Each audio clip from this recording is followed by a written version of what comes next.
Welcome to This Team Is Killing Us, a podcast about what the Carolina Panthers do to good people. She is Lauren Brownlow. I am Demetri and Lauren, what is killing me today is these videos that teams shoot, whether it's the Panthers or the Canes sometimes show these videos of their players in the locker room when the puck isn't in action, to see their personalities, right?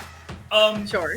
These videos shouldn't make me feel bad about myself, and yet the Panthers put one out where BryceYoung admits that he is, quote, too young to know who the band Korn is. And it only hurts because I feel like I am too old to know who the band Korn is. It's okay. I'm constantly flummoxed by all of these things too, where it's like, there's some new Bravo show called Next Gen of the kids and housewives and people like that.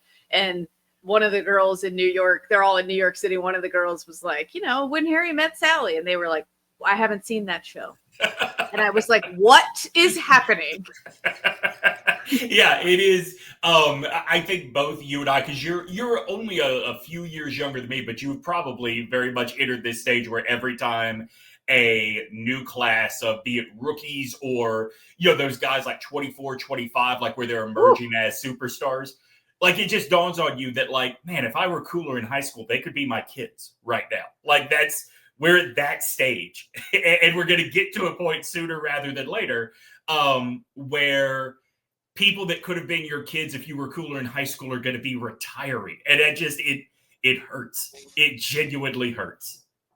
Yeah, it just gets progressively worse. The first dings for me were when players I covered retired, and now I'm well past that. So it's the first player for me that really made me feel old. And I was still relatively young when this happened, but it was Shaq, just because I remember the whole arc of going to LSU, getting drafted, all of it. So yeah, at 43, I'll be 44 in August. I'll be dead soon. Why fight it? You're halfway there, buddy, at least. Oh God, fingers crossed. All right, let's talk about fighting, because that is the headline out of day one of minicamp. But it is a level of fighting that head coach DaveCanales says is something that he's happy to see. He's happy to see the chirping back and forth between the guys. Ever since we started practicing against each other, they particularly Chuba, JC, Bryce, they're all kind of going back and forth. And the energy for us, talent, it's never about the opponent. It's never about trying to, dominate the opponent. It's about bringing your best. And sometimes they just add their little flavor, and that's kind of part of their personality. And I think, one of the things as I think about this team is the better we coach, the better we set the foundation and have expectations, the more comfortable we see them, we start seeing the personality. They start to really color what we're doing out here. So I love it. I love it. They're going after each other, and they know the goal is to make each other better. So JC Horn said that, he noted that Bryce was talking shit, mad shit in day one of minicamp. So JC started talking back, and Adam Thielen, observing this, told reporters that he thought it was a pretty clear sign that guys in that age group, because Thielen's in his fifth year this year, guys in that age group are starting to realize you don't want to be the same old Carolina Panthers forever. Yeah, I think that's probably true, but I just love that Bryce was out there mixing it up. Because, if you had told me that 2 years ago, I would have been like, that can't be right. No.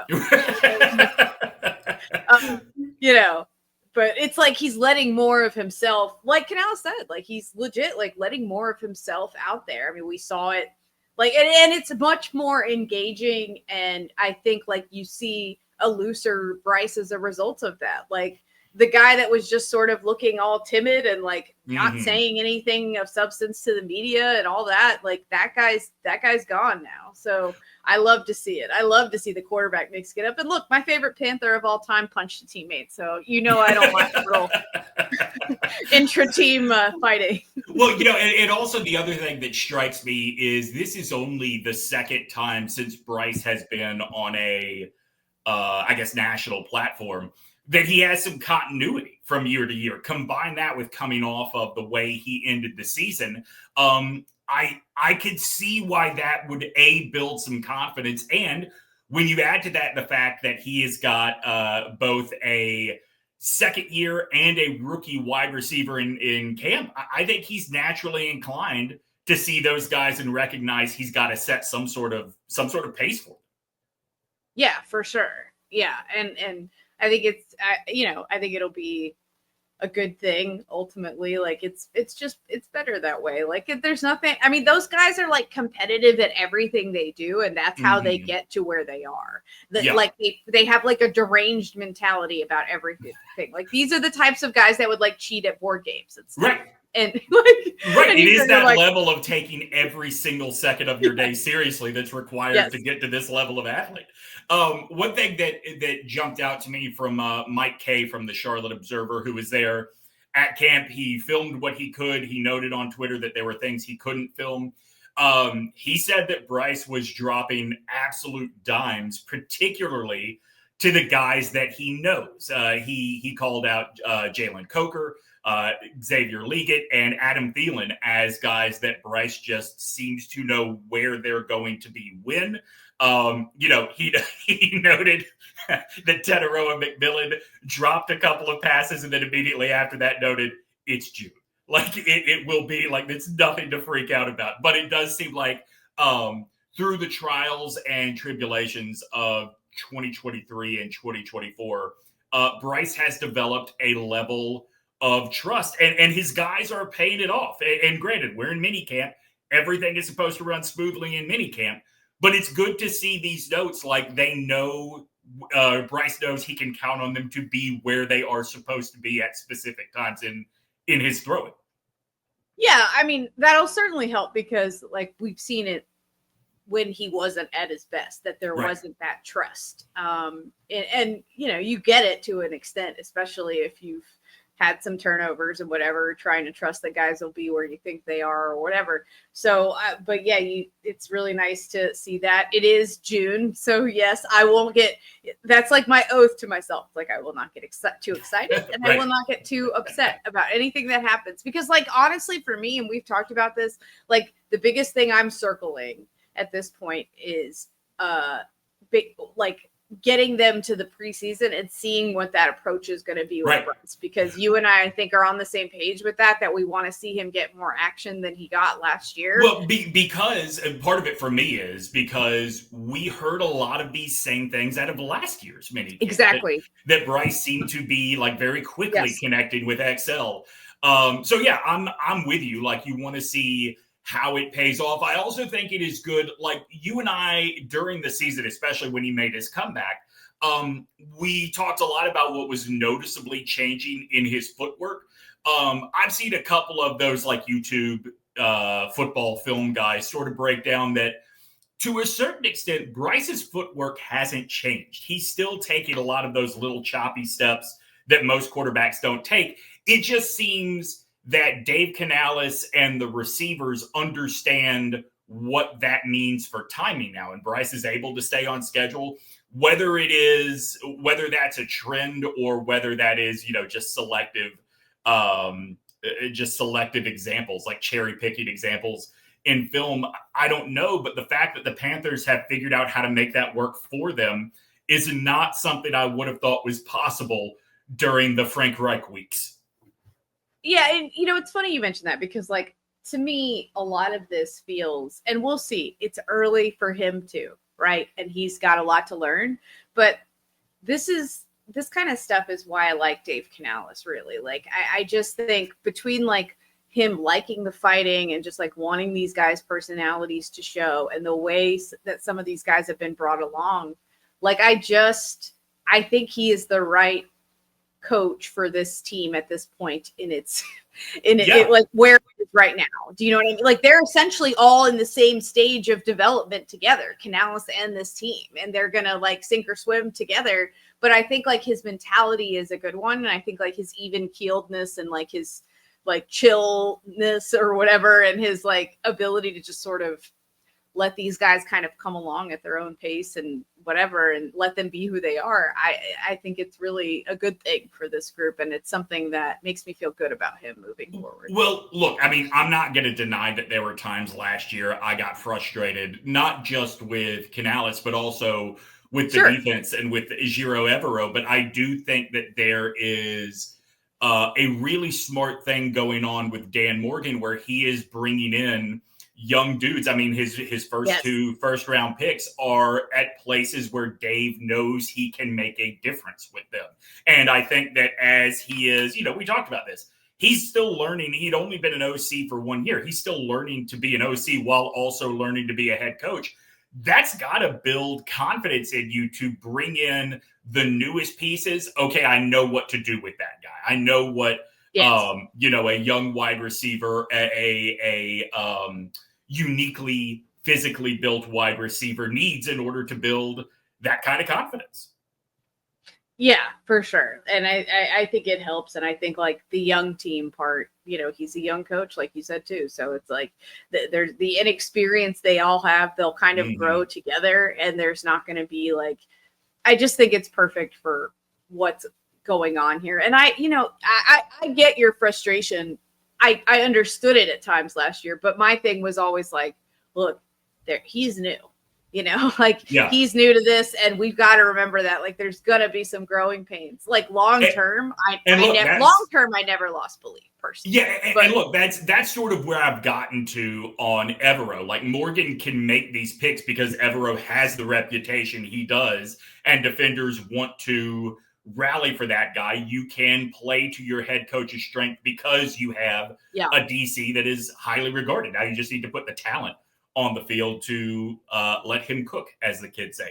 I want to circle back on Canales and Bryce here in just a second, but the kicking competition, Ryan Fitzgerald, the rookie out of Florida State, seems to be, at least he's the guy that reporters were gravitating to yesterday. He's been kicking on this contraption. Have you ever seen this like goalpost thing before where the uprights are literally just 5 yards apart from each other? No, I had not seen it. It is all about, accuracy, hitting a small target from far away. Yeah. And Ryan Fitzgerald went 5 for 5 on kicks over 50 yards, topping out at 59 yesterday. That's good to see. I am more flabbergasted by this contraption because it does not seem like it should be portable or even exist for that matter. I want to see.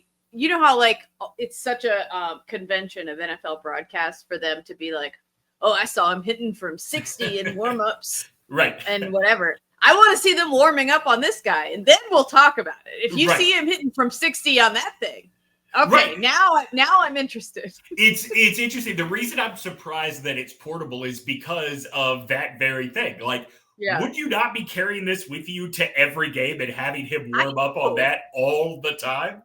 Maybe we'll see that. I don't know. Maybe there's something about that like throws off the routine because kickers mental state is very fragile often and they kind of need like the same thing to happen over and over again. And maybe if they saw like a different kind of target, they would suddenly be thrown off at this much wider thing. If it just changed that suddenly, I don't know. Maybe that's why they only use it during camp. And we don't see it. The mental thing, like when it goes for kickers. I don't think it is I don't think it's a coincidence that all the Justin Tucker news came out when it did. I think you could see there was clearly something that he had lost focus on being a kicker during the season. And it had to be that he knew that was coming. Or I guess I should say it could be that he knew all that was coming. But clearly. And sometimes it's nothing. Sometimes it's just like they miss a kick that they would normally make. And all of a sudden, like Graham Gano was kind of like, well, Graham Gano was interesting because like he was just sort of inconsistent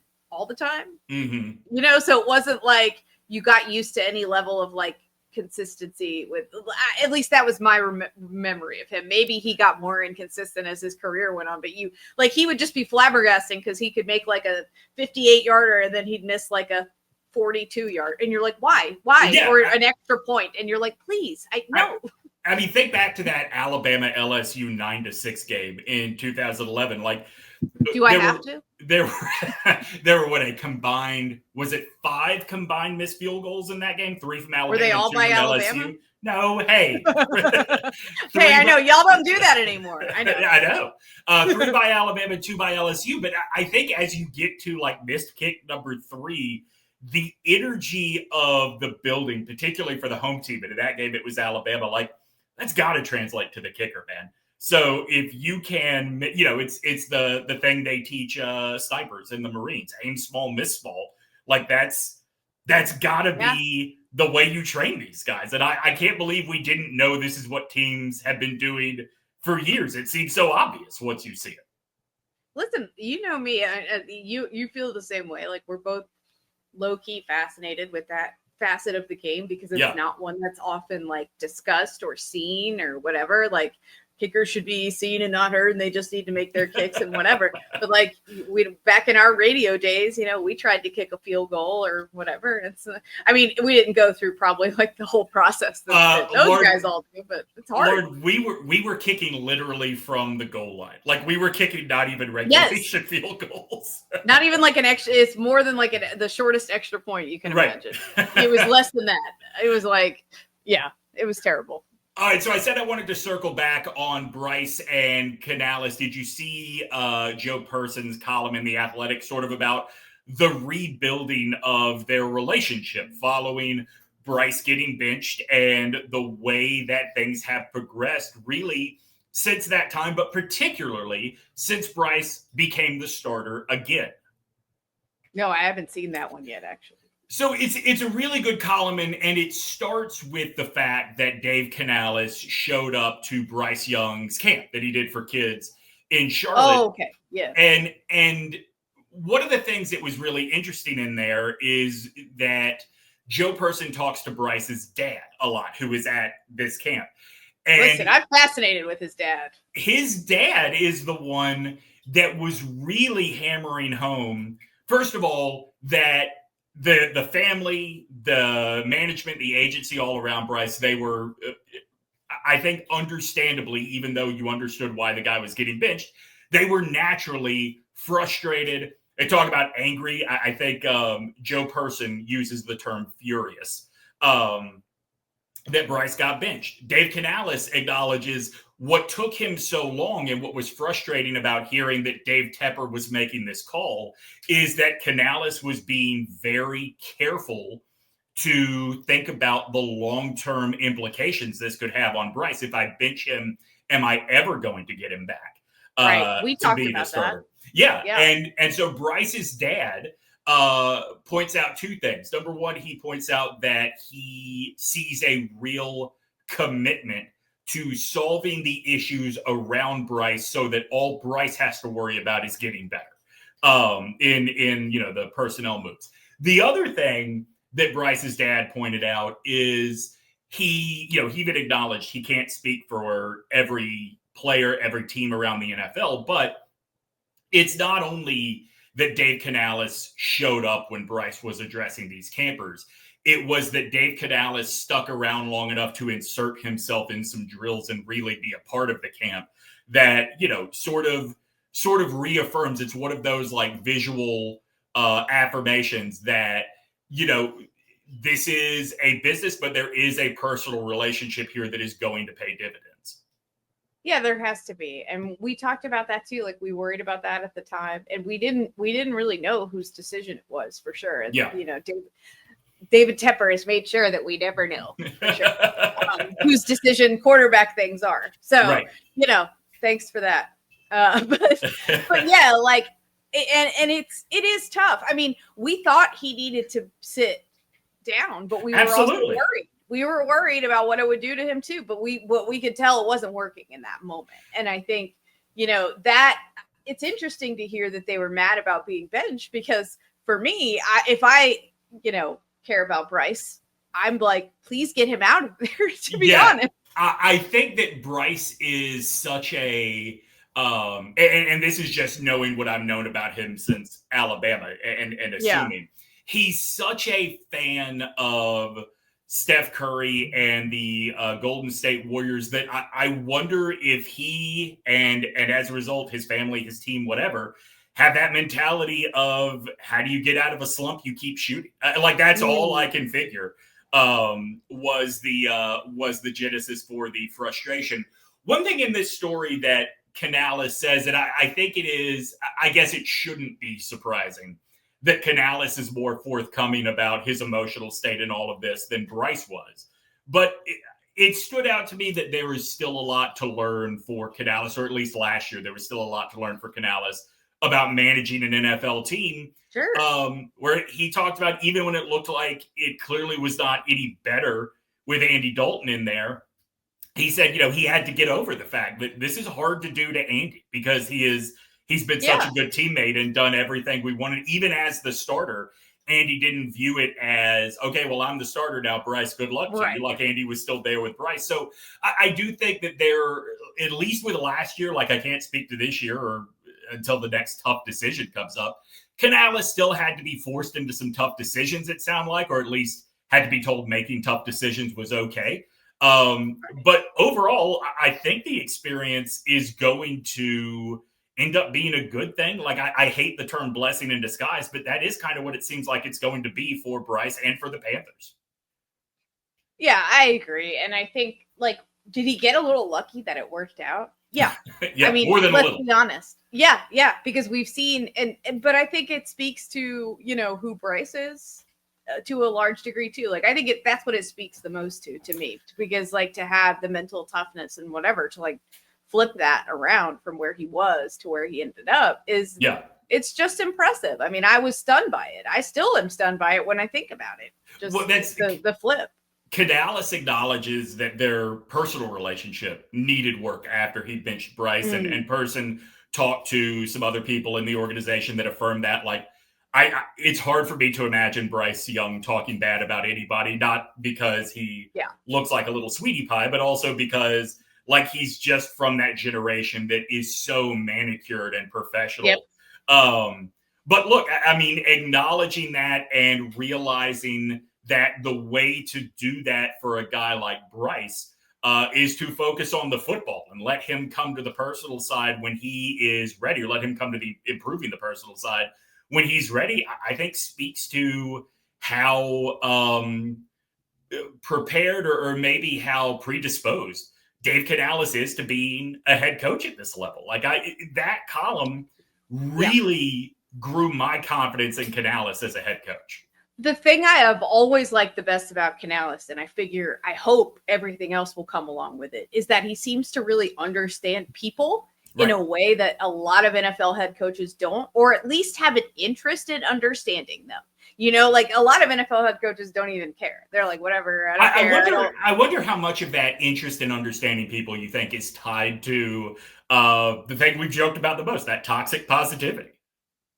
Yeah, I think, but the thing about the toxic positivity is what comes with that usually, is like a genuine empathy. And when you have empathy, you want to put yourself in someone else's shoes and understand where they're coming from. And that's always going to lead to better relationships and more caring, genuine relationships. People can tell when you really care about them versus like when you're just asking, how are you? Yeah. And you're like, yeah, fine, whatever. But like if a friend's like, no, really, like, how are you? You can tell the difference, Yeah, no, for sure. I mean, look, I struggle with that. I often, when I'm trying to explain how annoying someone is to me, I say that they are the type of person that when you ask, how are you, they have an actual answer. Like I don't want that in my life. And as a result, and I'm sure for many other reasons, I am not an NFL head coach. We're the opposite in that way. If someone asks me how I am and I'm in a bad enough mood, I'm going to tell them. Right. and I'm going to be like, you asked. Like, I'm going to be like, pretty bad, actually. Like, this is what, I'm pretty bad, but I mean, sometimes I'll just be like, I'm terrible, but that's life, Look, this is a note for the audience, not like Lauren knows this. When I ask Lauren has a green light. I know. The rest of you, not so much.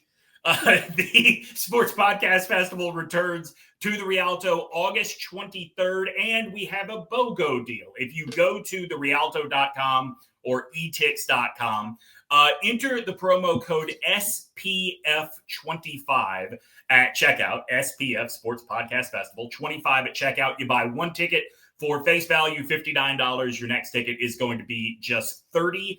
Split Zone Duo, Ovius and Giglio, and Big Screen Sports all on stage. I'll be hosting the night. Lauren will be a part of the show with Big Screen Sports. Please come out and see us. We are trying to turn this thing into a real tradition to kick off the college football season here in the Triangle. It's the Sports Podcast Festival, August 23rd at the Rialto. And remember, BOGO tickets, buy one, get one half off at therialto.com. Just use the promo code SPF25. SPF 25, the thing that would fry me if I wore outside. What is your go-to SPF when you are 70. at the cooler? My wife is at least a 70, if not a 100. With my Greek complexion, I can get by with much less, but it has been forever since I've used much less that I wonder if I really could, or if it's just memories of my youth. My son is half Puerto Rican, and so he insists to me regularly that he does not need sunscreen. And I'm like, my guy, I promise you do. Yes, yeah. I'm like, no, you don't want to get skin cancer. Like, you could still get skin cancer even if you don't burn like mommy does. For just like 2 seconds in the sun at the wrong angle. Now, this is not something that would affect your son, at least. I mean, I don't think your ex isn't bald, right? I don't think. Oh, okay. Fair. I was going to say, like, one thing that I had to learn because I went bald or started going bald so young in life is, you ever hear stories about people that go to a nude beach for the first time and they are not prepared just how susceptible the parts of them that are usually covered are to being sunburned? Dude, the top of my head all the time. Like, to the point that I have to spray sunscreen on my head before I go for a bike ride because of the holes in a bike helmet. Yeah, like for me, it's always like a new bathing suit that maybe has like a cutout pattern. And I'll, inevitably, like one of the cutouts will be burned because I didn't get it well enough or whatever. Just the random sunburn splotches I get are actually wild. But I do SPF 70 and try to sit in the shade if I can get a shade spot. That's really my go-to at the pool. Welcome to Skincare with Lauren and Demetri. Lauren, so JaireAlexander is on the market. Excuse me, a Charlotte native Packer who had done really, really well during his time in Green Bay. DaveCanales was asked directly by the folks at Carolina Blitz, do you want him in this locker room? I don't know that for sure, but we're always open to the chance of just bringing great players in here to create that competition. So I wouldn't say no, but right now we have to take all the information in, and I'm sure those conversations will happen just to kind of see, like, what are they looking for? It's got to be the right fit for both sides. And so those are all things that we'd be open to. So I guess the first question to ask, Lauren, is just as simple as, do you anticipate more significant roster movement from this team as guys get cut throughout the camp process?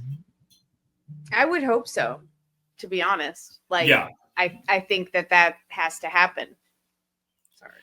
No problem. I heard the sound and I thought, God, I hope that's her phone and not her stomach. It is my phone. Yeah. Yeah. I mean, like I said, I would hope so. I mean, we know that this team still has some pretty big needs to fill. Yeah. So yeah.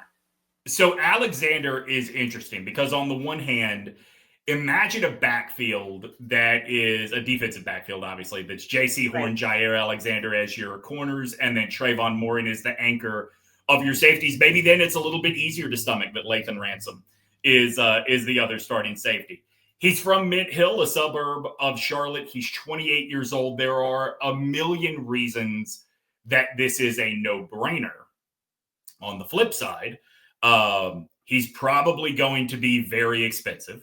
That's the issue. Yeah. I would say another part of the flip side is, given what your needs are, he's not a safety, right? Like, I think that should be the priority, because one of the guys that got love from literally every single Panthers Twitter account I follow yesterday was Shaw Smith-Wade, who was the 4th round pick last year out of Washington State.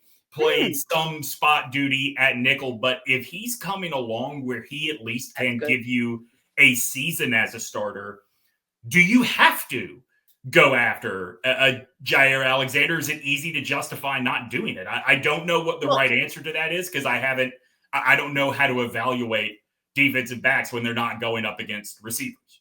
Right. And honestly, like, for me, I mean, you just gave J.C. Horn like $100 million or whatever, however many 100. Right. I know it was over 100. Okay. So like, I don't think that you can justify, like, I don't think you, regardless of like, can you afford it? Technically, maybe, right? But it would be basically like stretching your budget to the absolute max and for not a practical reason. Like you said, Yeah. like to me, I think safety, like you said, is a higher priority. And I mean, would you love to have a JaireAlexander? Sure. Maybe you shouldn't have given him $100 million.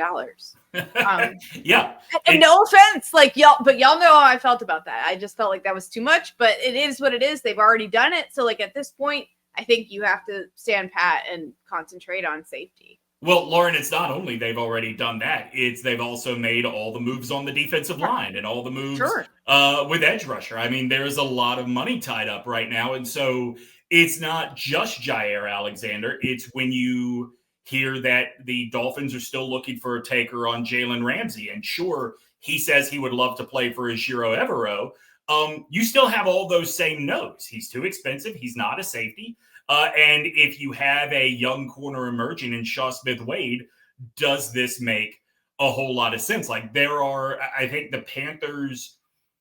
Maybe I'm just remembering Jalen's college career, and that's entirely possible considering that's what's going to stick out more in my mind. Sure. But I could have sworn he had some more positional versatility than that. Maybe that was just college, and they've switched him to full-time corner in the NFL. But I remember him playing safety in college for sure. At least during the time he was with the Jets, he was with, or the Rams? The Rams.